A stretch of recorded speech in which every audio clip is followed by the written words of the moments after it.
Poštovani gledaoci, pratite emisiju Fokus, lepo što ste sa nama. Mi se nalazimo u Lugner City u Beču, gde će se upravo održati predavanje profesora doktora Branimira Nestorovića na temu kako do zdravlja na prirodan način i publiciste Dejana Lučića koji će govoriti o aktuelno političkoj situaciji. Danas je 11. novembar 2023. godine, dan pobede kada su naši preci izvojevali slobodu u Prvom svetskom ratu i tim povodom smo večeras ovde da oslušamo i zdravlje i da evociramo uspomene na pale pretke u Prvom svetskom ratu.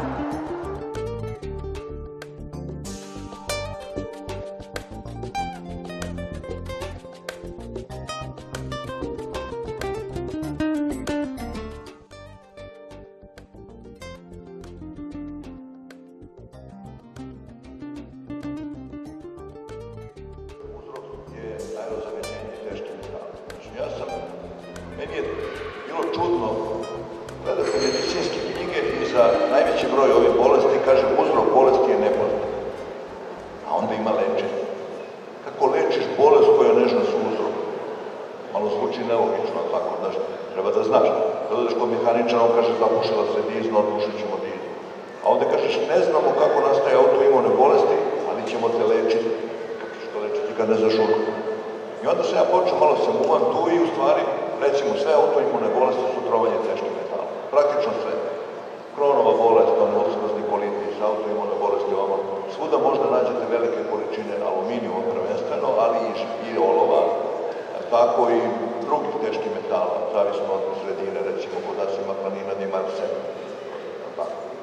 I onda sam ja počeo da malo da se zezam s tim kako koju bolest ukucam, ja napišem teški metali i ono izađe i kod te bolesti. Recimo karcinom prostate, karcinom pluća. Karcinom pluća to su cigarete, kažem, ali ne cigarete, ne duvan, nego filter od cigareta. To je valjda najveća prevara u istoriji koja je napravljena, filter od cigarete, koji ništa ne filtrira. Znači, oni su se dosetili da bi uštedili na duvanu, 20% duvana, najbili su jednog hemičara koji je shvatio da kad se impregnira onaj filter sa kalcijum karbonatom, na visokim temperaturama on potamnije.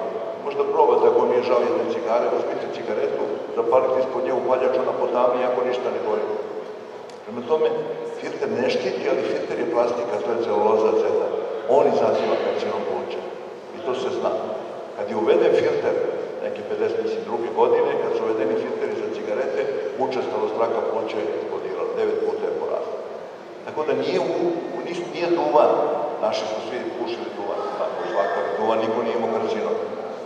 I kad gledate, zato ja svim mojim pacijentima, s kojom god bolešću dođu, to izgleda malo i smešno, znaš, onako ko šarlatan, ja svima dam taj program detoksikacije, koji je dosta jednostavan program. Inače imaš sve na prirodne baze, ušte kod neke zagađene zemlje, tačno. Da bi imao organsko gajenje, ti moraš da sadiš cveklo 3 godine od stopce i da bacaš to cveklo, jer ona izvlači teške metale iz zemlje. Od 4. godine eventualno možeš to da koristiti problem što kad pada, i dalje pada, mislim, oni kidaju što bi rekli. Prema tome, ja dajem mojim pacijentima taj korijander, organski sok cvekle, ne znam, daje se taj boron, ima nekoliko stvari, voda bogata silicijumom, to je recimo izuzetno dobra stvar. Ima one silika voda, vode bogate silicijumom. Ja svi koji dođu kod mene pacijentima to dam. Možete da koristite ko ima, to je sad već malo jednu nijansu skuplje, ove alke, znači hlorela, recimo ima na spiruline i hlorela, to su one alke, takozvane hlorela također, znači teške metala, ne malo mislimo od ovoga svega. I to je, da kažem, osnovna stvar. Znači, trovanje teških metala je u osnovi svega, svih bolesti koji postoje, verujte. Meni je to bilo smešno, recimo, ulcerozni kolitis, kaže ovo, koji je sad eksplodirao i kronova bolest, ne zna se uzrok. Pogledate, taloši se u crevima i izaziva zapaljenje. A šta mi radimo? Mi lečimo zapaljenje. Ali zapaljenje je samo posljedica taloženja teških metala. Treba da sprečimo teški metale da se talože našemo. Isto je kod alergije ima još jedna druga stvar, to je aerozagađenje. Znači, aerozagađenje koje je strašno, mislim, ima više vrsta aerozagađenja, možete ove čestice da eliminišete, ili još jedan gori tip aerozagađenja, to su gasovi, raznorazni, ovi industrijski gasovi, znači sumpor dioksid, azot oksid i tako dalje, jer oni mnogo dublje prodiru u pluća, oni oštećuju i organe. Znači ne samo ovo kad udahneš, mislim, ove čestice pa dobiješ astmu, karcinom i tako dalje, kroničnu opstruktivnu bolest, ovde je efekat skroz. Svetska zdravstvena, čuvena, ima onaj pametni stvari, nije baš sve budalaština, oni kažu aerozagađenje je prvi uzrok bolesti, svih bolesti. Drugi uzrok je zagađenje bukom, to je buka. Buka je ubistvena za organizam, zato što kad vi ste stalno izloženi bukom, naš mozak pokuša da se isključi i onda praktično smanjuje te senzorne inpute i vi praktično postajete debilni. Posle duža, znate i sami. Ja sam sinoć bio, bili smo ja i Luki sat i po u diskoteci, još se nisam oporavio od tehno, bio tamo, tako. Treći uzrok je stres na radnom mestu. To su 3 zvanična uzroka svih bolesti. Znači, onaj stres na radnom mestu, kad vi idete na posao, mrzite sebe, mrzite šefa, mrzite tramvaj, mrzite sve koje sretnete usput. Dobro večer, gospodine Nesteroviću. Ja se zovem Aleksandar i hteo sam da postavim 2 pitanja, ako nije problem. Prvo pitanje je da li možete da nam malo više kažete o Mi-7, kako bi se učlanili u stranku i da li ćete izaći na izborima. Drugo pitanje je da nam malo kažete, naša dijaspora sa sela, sad jedno pitanje, kako bi mi zaštitili sad naše bunari, da nam objasnite malo više, mi koji želimo da se vratimo kući, koji imamo malo više zemlje i toga šta bi sejali, čime bi se, to šta bi sejali, na primjer, šta bi mogli da sejemo da bi uspeli. Hvala. Prvo pitanje, koliko sam razumio, je oko političkog mog delovanja, tako, neprijateljskog. Što da biste, ja ne neprijatelj države, nemoj da ga podcenjujete, on je ozbiljan špijun i neprijatelj države. Pa vidite, ja sam ceo život lekar i situacija je u našoj zemlji, nažalost, došla do takvih neke granice da je to više nepodnošljivo. Mislim, potpuno je, sve se bukvalno raspada na naše oči. I onda, šta može da se uradi, znači, ja sam, ta neka ekipa koja je, da kažem, sa mnom je ekipa koja je u suštini ekipa iz onih aktuelnosti, mislim, ili ne znam nijakako da kažem, sa YouTube-a. Mi smo se upoznali gostujući u raznim emisijama i razgovarajući shvatili smo da mora nešto da se preduzme. Šta da se preduzme? Očigledno, ja 10 godina, 15-20, pokušam nešto da promenim, uvek ne trčiš na zid i shvatiš da ako nisi u vlasti ne možeš ništa da promeniš, oni nas ne slušaju. Mislim, šta god ti da kažeš, oni jednostavno ne reaguju na to. I onda smo mi odlučili da probamo da izađemo na izbore. I naravno, to je kao kad se borite protiv sedmoglave aždaje. Oni imaju sve, imaju novac, imaju moć, imaju televizije, imaju šibadžije, imaju advokate, imaju sudije, imaju sve, mi imamo vas, samo vas. Mi nemamo novca, mislim da smo s jučerašnjim danom mogli skoro 2000 € imali na računu, to su neki ljudi pomalo davali nešto, ali mi mislimo da je to sasvim dovoljno da imamo jednu ideju. Jer kad je Hristos krenuo, meni je rekao jedan monah sa Hilandara, rekao je ti nemaš ništa, kako misliš da kreneš kad nemaš ništa? Ja kažem, ni Hristos nije imao ništa kad je počeo da propoveda. Imao je samo svoje učenike i ideju i ta ideja na kraju pobedila. Prema tome mi trenutno skupljamo potpise, dosta dobro ide, moram da priznam, ali ja bih volao da skupimo jako mnogo potpisa, zato što je naš predsjednik, par političara rekao da smo mi potpuni idioti i da mi to nećemo možda skupimo i mi smo potpuni outsideri. Jedan politički analitičar je rekao poklonit će i Vučić 2%. Ja ne želim da me niko ništa pokloni i zato vas molim vas da nas podržite potpisom. Javite se Dušanu Beraku, to je što me maltretirao ova 2 dana po Beču. U ovoj fazi nama ne treba neki novac, mi nećemo imati neku skupu kampanju, neke bilborde i gluposti, neke raznorazne. Smatram da da dovoljno dugo sve ovo traje da ljudi vide da treba nešto se promeni. I onda mene su pitali zašto ne idemo u koaliciju. A s kim red idemo u koaliciju? Pa to je sve jedna te ista ekipa, verujte na reći. Nemam nameru i ne volim dogovaram da vam pojedinačno objašnjavam ko je ko. Oni su svi u potpuno istoj priči. Ja sam podržao Dveri na prošlim izborima i shvatio posle šta se dogodilo. Prema tome, ja ne znam šta će biti s tim. Mislim, odziv trenutno u Srbiji za potpisivanje je iznad svih očekivanja. Znači, naša ta takozvana kancelarija, koju mi nemamo kancelariju, to nam jedan prijatelj nastupio, moj Branka Pavlovića, koji je, ja ga znam 30 i nešto godina, on nam je dao čovjek pola kancelarije, pošto toj kancelariji je njegova firma za promet nekretnine. U Maršale Biruzove danima opsedno potpuno ljudima. Ljudi čekaju po 2 sata da potpišu. Svaki dan se vrati 50 do 100 ljudi koji ne mogu stignu. I vrate se odmah ujutru i čekaju ponovo 2 sata. I ja mislim da je to u stvari to što treba da se radi. Znaš, kaže jedna žena došla, kaže počela se smejem od pre neki dan sam počela opet da se smejem. Ubili su nas, potpuno su nam skinuli osmijehe sa lica. Kad se šetate gradom, ljudi su potpuno ubijeni. To hoćemo da promenimo. Da li ćemo nešto da uspemo? Ne znam, mislim, ne znam, ovaj put sigurno možda i nećemo, ali mi nećemo ni stati. Znači, mi ćemo nastaviti dalje, ovo nisu jedini izbori, bit će izbora, pa šta bude, razumeš. Važno je da ideja krene da se širi. Eto, to je što mogu da vam kažem na to.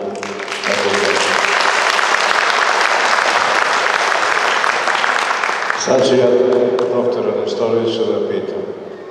Njegov i moj drug Aleksandar Pavić stalno kritikuje zapadnjake kako nemaju plan B.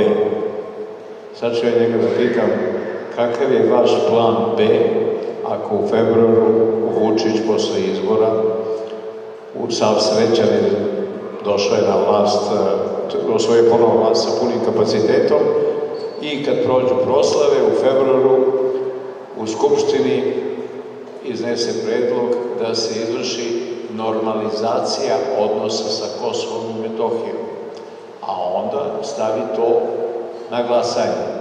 Većinu u parlamentu čini vlast, a vi, mi, 5 ili 7, imate 5 ili 6 poslanika, 10, nije važno, i postoji ova opozicija koja je na liku vlasti. Šta ćete u toj situaciji u februaru mesecu kada parlament izglasa da se normalizuju odnosi Srbije i Kosova, odnosno da se Kosovo prizna? Pa, ja mislim da nikad neće javno oni to objaviti. Oni će raditi ovo ko što su dosad radili, predavaće parče po parče. Videli ste ove izjave da u stvari u suštini već je priznato, kao to ni nema veze da je nešto potpisano, jer de facto je već priznato Kosovo. Ja mislim da se to neće dogoditi, ali ja mislim da neće biti takva situacija u parlamentu. Mislim da će biti puno iznenađenja. Mislim, ovo što sam vidio do sad, bit će puno iznenađenja. U svakom slučaju, naša pozicija nije samo naša pozicija, mi nismo ostrvo. Mi smo pod ogromnim uticajem 2 druge vele sile. Srbija je prekjuče uzela još 4 milijarde evra kredita od Kine, ne možda vratimo ni ovo što smo do sad uzeli, zato je išla naša premijerka da reprogramira dugovi, da uzme nove dugove. Te dugove ko će da vrati, Bog sveti zna. To niko živi na svetu ne zna. Mi smo založili neku zemlju, neke šume, neke izvore i tako dalje kao kredit, tako da ćemo da uskoro, ako se nešto ne promeni, da budemo podstanari u sopstvenoj zemlji. Znači, uskoro ćemo svi biti, ko što u Crnoj Gori, Crnogorci nemaju zemlju, mislim, celo Primorje je nečije vlasništvo. Ja sam letos bio u Herceg-Novom, imao sam neko predavanje i tamo su neki Azerbejdžanci nešto prave džamiju u Herceg-Novom, što je lepo imati Azerbejdžance koji će ti uzeti obavu. Pa će kad dođeš se kupaš morati da Azerbejdžancu platiš, da uđeš u more, ali tako mislim. Znači, to će morati se zaustaviti. Znate kako kaže ona kineska poslovica, za put od 1000 km mora da napraviš prvi korak. Mi ćemo da napravimo prvi korak. Prijavljuju se, priključuju se tako kvalitetni ljudi, vi to ne možete shvatiti. Imamo preko 80 ljudi, doktora nauka, koji su se priključili. Niko ko je došao nije pitao ništa, sem šta mogu da pomogu. To je bilo jedno jedino pitanje. Ne možete da verujete, ljudi dolaze, nude pomoć. po unutrašnjosti za skupljanje potpisa, ljudi o svom trošku štampaju naše plakate i lepe po gradu, jer mi nemamo budžet za to. Ja mislim da je sazrelo vreme da se krene napred. Dosta je bilo manipulacije svega, naravno, glasat će i mrtvi. Znate onaj vic kada ne kaže, moj otac dok je bio živ nije glasao za Vučića, sad kaže redovno glasa, zbog koju umor. Znamo mi sve to, znaš, ja nisam naivac, mene pitala jedna novinarka, rekla, vi znate će vas pokrasti, znam, ali oni će znati svoje rezultate. Kao što su znali za prošle izbore kako su prošli. Oni objave, ali oni znaju šta su dobili. A to je mnogo velika nervoza, da vam kažem. Ogromne nervoze. Oni znaju svoje procente. I loši su procente. A što se tiče zaštite bunara, kako se zaštite? Ne znam. Kako možete zaštitite u zemlji gde su nas gađali? Gde je Piralen iz onih transformatora otišao u zemlju. Piralen ima poluraspad od 2000 godina. Gde su nas bombardirali su romašenim uranijom, čiji je poluraspad samo 20.000 godina. U zemlji gde nas posipaju svaki dan svim i svačim. U zemlji gde je hrana koja se uvozi puna pesticida, glifosat, total, koji je pesticid koji izaziva rak dojke, rak prostate, koji izaziva neplodnost kod žene i kod muškaraca, koji čini od muškaraca da postaju feminizirani. Ako gledate ove nove muškarce, ove nove, to su sve estrogeni koji se nalaze u plastici, u vodi, bilo gde. Žene, mlađe, gledajte me pažljivo, ovo je mnogo važno. Kada upoznate muškarca, gledajte mu četvrti prst. Dužina četvrtog prsta je određena testosteronom. Muškarac koji ima kratak četvrti prst, sve mu kratko. Postoji korelacija, nije zezno. Sad se muškarci gledaju u ruke. Kod žena je drugi prst duži nego četvrti. To su estrogeni. Drugi su estrogeni. Prema tome, kod žena je drugi ovdje. Ja sam to pričao na nekom sastanku, svi muškarci stavili ruke u džepove. I postojala aplikacija za mobilni telefon koja je posle povučena za Android, jer kao nije korektna, na kojoj ste mogli da izračunate dužinu penisa merenjem četvrtog prsta. Tako? Znači, tačno je ono što u radnji, što izlogo to u radnji, ali ne nosi. Nestoroviću,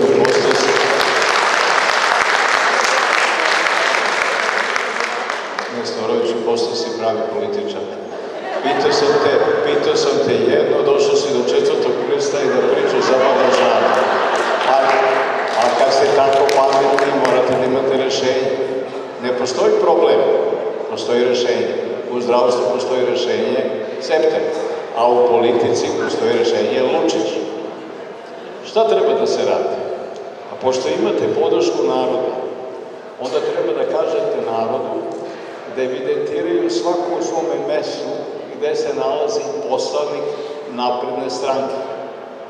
A onda tog poslanika Napredne stranke poseti delegacija od trojica mrgavih ljudi, velikih i sa brkovima, a često i sa bradom, pa zagrbe tog poslanika ili poslanicu pred roditeljima i kažu: "Čero, jer ćeš ti da glasaš za priznavanje Kosova, odnosno za normalizaciju odnosa Srbije i Kosova, ako Vučić naredi, a plaćate za to?" On kaže: "Neću."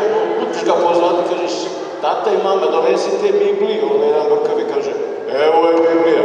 Čero stavi ruku na Bibliju i kaže da nećeš da glasaš u parlamentu bez obzira šta Vučić traži od tebe za normalizaciju odnosa sa Kosovom. Jer ovaj čika veliki sa brkovima će ti zavrnuti šiju, dete moje, ako glasaš da se Kosovo preda. Jel ti jasno, tata i mama, jel jasno? Doviđenja, dete moje drago. Jel postoji rešenje? Postoji još jedno rešenje. Pošto po bečkim nekim konvencijama političar koji krši ustav, koji neovlašeno pregovara, koji pod pritiskom, a Vučić stalno govori da je pod pritiskom i da je ucenjen, onda pod ucenom sve što on uradi, to ne važi. Znači, ako Vučić je ucenjen zbog nekih svojih korupcija, zbog nekih ubistava od strane Zapada, onda on što potpiše i što natera parlament uradi, to je nezakonito. I još jedno rešenje postoji. to se razgovarao sa Milom Malečković, ona može da dovede 5 najčuvenijih psihijatara i da ustanove, ako je Vučić potpiše, da je on lud. A čovek koji je lud, njegova pravna dejstva ne deluje. Prema tome, kad postoji problem, onda se zove Vučić, a kad je zdravstveni problem, onda Cepter.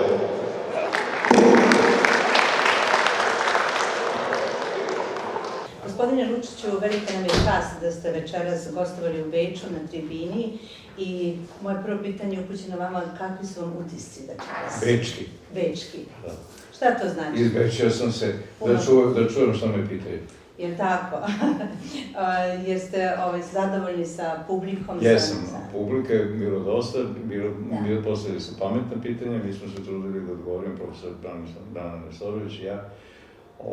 Ovo je više bilo posvećeno zdravlju, nije bilo posvećeno mojoj temi, geopolitika i špionaža, ali, Bože zdravlje, doći trenutak kad ćemo moći da govorimo slobodno i u Beču, valjda će stvarno slobode govore. Ja bih vam, evo, baš kad ste pomenuli geopolitiku, uputila jedno pitanje vezano za ovu geopolitičku situaciju. Kako očekujete ishod Ukrajina i ovaj rat u Ukrajini i kako gledate na ovo stanje ove palestinske dece u Gazi? Ajde, vidimo dva pitanja, da ne budu tri. Rat u Ukrajini će se u dovoljno vreme završiti jer su oni koji finansiraju rat, a to je okultna oligarhija, oni kada dođe trenutak da shvate da više ne mogu da zarade pare, onda oni da prestaju da finansiraju. Oni su finansirali Napoleona i Hitlera i Zelenskog i svaki put su Napoleona su posle Borodinske bitke pustili niz vodu i više nisu slali hranu, pa se vojska francuska vraćala nazad gladna, bežala kroz Rusiju, mnogi su ženili usput. Hitler je sam govorio da su ga oni izdali jer su prestali da ga finansiraju i Zelenski će naravno da dođe u istu situaciju kada Sjedinjene Američke Države i ekipa koja tamo voda, okultna oligarhija, shvate da ne mogu da zarade pare i da ne mogu da realizuju svoje stare planove obnove Hazarije na tom prostoru Ukrajine.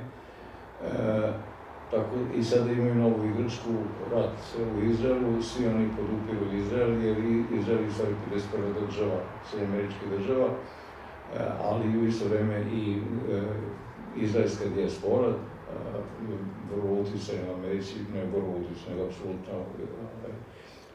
čak je i predsjednik sam Biden u majici isto što i Netanjahu i cela ekipa oko Bidena su poreklom iz Ukrajine, Hazaja.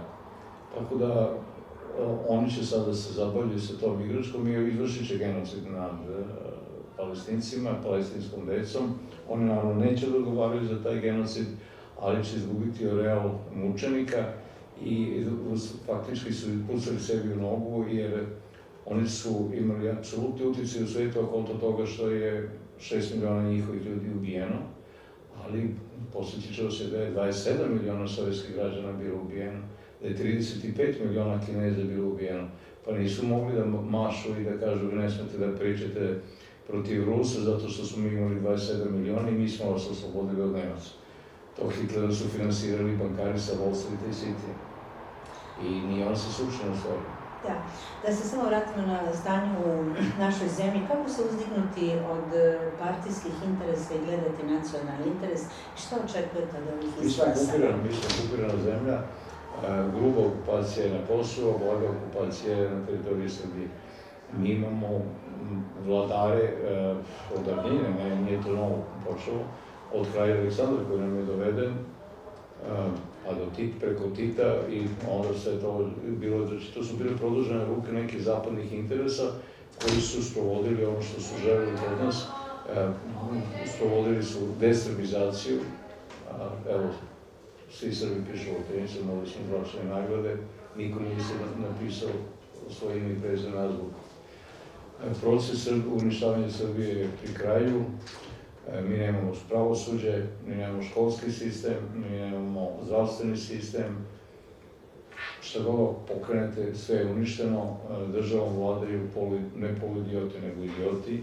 Znači, ako 10 ljudi vlast treba da izabere nekog najglupljeg, Oni baš tog najglupljeg i najgramzljivijeg izaberu. U vrhu vlasti nema nikog pametnog i poštenog. Šta nam je činiti? Ne znam, ako bih to rekao, bio bih ubijen. Hvala vam puno na ovom razgovoru. Hvala vam što ste me pitali. Razgovaram sa profesorom doktorom Branimirom Nestorovićem i mi smo upravo završili jednu divnu tribinu i predavanje na temu kako sačuvati zdravlje prirodnim putem. Pa doktore, možete nam samo reći kakvi su utisci sa večerašnje tribine? Uvek lepi. Uvek bude fantastična atmosfera i sad je prošla ponoć, tako? Znači 3,5 sata.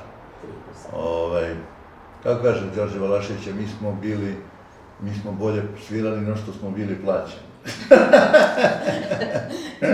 Da, mi smo večeras pričali i malo o političkim temama, između ostalog o pokretu Mi glas iz naroda, pa možete da nam kažete, ako Mi glas iz naroda pokret dođe i bude vladajuća, dođe na vlast, šta ćete promeniti sve za građane Srbije da bude ovo jedna aktuelna vest? Pa mi smo takozvani antisistemski pokret. Mi smatramo da je sistem koji je uveden u Srbiju posle 5. oktobra potpuno neadekvatan za Srbiju i da je doveo do gomile raznoraznih poremećaja u društvu, da je praktično doveo državu na rub bankrotstva, rasula i tako dalje. I smatramo da mora se promeni potpuno sistem. Kad kažem da se promeni sistem, znači prvo ekonomski sistem da se promeni, znači naš ministar financija je rekao da mi poštujemo kenzijanski model neoliberalizma, to je propalo, to više niko na svetu ne propagira, mislim, to je baš čudna izjava. Drugo, sistem organizacije društva je partijski koji je upropastio potpuno državu, zato što se ljudi učlanjuju isključivo zato da bi dobili funkcije. Taj partijski model društva je doveo do toga da partije dele vlast kao plen i da praktično male minorne partije daju, evo sad ima ovaj dogovor, recimo, ova partija sa Zlatibora, tako, Stamatovića, dobit će jedno ministarsko mesto, 4 sekretara, ta partija ukupno ima verovatno jedno 200 članova, 300-500 članova, tako. Mislim, tako minorne partije će dobiti ministarstvo kao partijski plen. To je potpuno nenormalno. Znači, ministri treba budu najkompetentniji ljudi u državi, nezavisno koje su partije, potpuno beznačajno koje su partije. I mi mislimo, zato smo i pokret, mislim, zato ne želimo da budemo partija, zato ne želimo da imamo rukovodstvo, predsjednika pokreta i tako dalje, jer to je već na neki način partijski model. Kako se uzdignuti od tog partijskog gledanja na svet, a gledati nacionalni, pre svega, interes građana? Biće teško, zato što su ljudi se naučili da završavaju poslove preko veze, preko korupcije, preko partije. Znači, to je sad ušlo nama u krv. Mislim, ljudi se učlanjuju, pa to svi znaju da se ljudi učlanjuju. Ti kad pogledaš ove vladajuće partije, to je pretrčavanje neprekidno. Mislim, pazite, vladajuće partije ima najmanje polovinu funkcionera su iz Demokratske stranke, iz bivše G17 i tako dalje. To su sve ljudi koji, mislim, imaju potpuno drugačiju političku platformu, su imali na početku, pa su je promenili, učlanili se da bi bili ministri. Prema tome, taj model je prevaziđen, po mom mišljenju. On je prevaziđen svuda u svetu, ne samo kod nas. Partijski model je svuda upropastio državu. Evo, Nemačku, ako hoće, bilo koju našu državu. Mislim da nama treba sistem, potpuno drugačiji sistem koji će biti sistem najkvalitetnijih ljudi na pravim mestima. Sistem konkursa. Da bude konkurs na kome će učestvovati dobri ljudi i biti izabrani po svojim kriterijima. Da poručimo građanima Srbije da glasaju za istinu, za pravdu. Pa da glasaju za sebe. Mi se ne zalažemo, mi ne jurimo vlast, nas ne interesuje vlast kao vlast, mi ne želimo da participiramo u vlasti da bi bili funkcioneri, nego da ljudi koji zaslužuju dođu na vlast, mislim da dođu da dobiju funkciju, pametni ljudi koji su patriote i koji žele promene ovu državu. Eto, to je naš cilj. Niko od nas nema nikakve, mi ne znamo da će, mislim, niko neće biti ministar i tako dalje ako mi pobedimo. Eto, to je poenta priče. Mi stvarno želimo da promenimo sistem. To je jako težak zadatak, ali ako ne krenemo. Hvala vam puno na ovom razgovoru. Bili su to naši gosti u Beču, profesor dr. Branimir Nestorović i publicista Dejan Lučić, koji su odgovarali na pitanja publike kako iz oblasti medicine, takođe se govorilo i o aktualnoj geopolitičkoj situaciji u svetu. Hvala vam na pažnji i do sledećeg emitovanja emisije Fokus.